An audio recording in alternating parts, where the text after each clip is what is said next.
Halo teman-teman, kali ini aku bakal ngajakin kalian tektok ke Gunung Slamet via Dipajaya.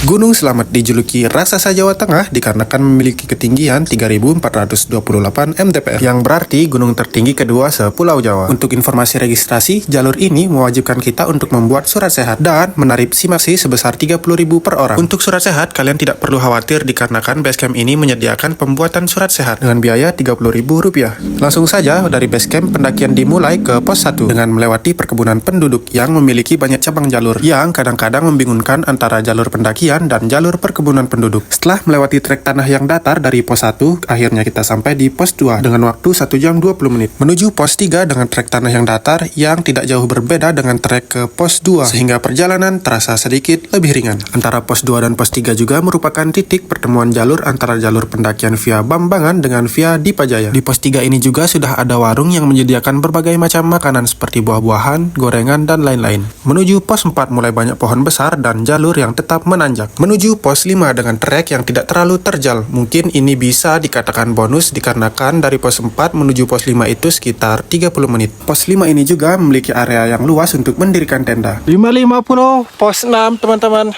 Menuju pos 6 masih bisa dibilang bonus dikarenakan hanya membutuhkan waktu 30 menit dari pos 5. Vegetasi yang terbuka menyediakan pemandangan lautan awan yang memanjakan mata. Dikarenakan pos 7 tidak terlihat, jadi kita langsung ke pos 8. Pos 8 sekaligus pos terakhir, pohon-pohon tinggi sudah jarang ditemukan, dan pemandangan yang terbuka lebar. Pos 8 merupakan batas vegetasi antara tanah dan bebatuan. Menuju puncak, kita harus berhadapan dengan trek batu dengan tingkat kemiringan yang cukup tinggi. Meskipun tidak terlalu jauh, namun mengingat treknya yang cukup terjal, perjalanan menuju puncak jadi terasa lama, membutuhkan waktu 1-2 jam tergantung stamina pendaki. Sesampainya di puncak dengan estimasi waktu kurang lebih 5 jaman, pemandangan indah sudah siap mengobati kelelahanmu berupa pemandangan samudra awan dan langit biru yang menawan. Untuk kelebihan trekking via Dipajaya, dari pos 1 sampai pos 8 treknya bersahabat teman-teman, sampai anak kecil pun bisa tektok di gunung ini. Dan untuk kekurangannya, tidak ada mata air di sepanjang jalur. Untuk informasi, jika kalian tidak suka dengan keramaian seperti di video, jangan mendaki saat weekend. Oke teman-teman, itulah ulasan-ulasan tentang jalur pendakian Gunung Slamet via Dipajaya. Semoga bermanfaat. Jika kalian tertarik dengan ulasan seperti ini, jangan lupa follow and see you.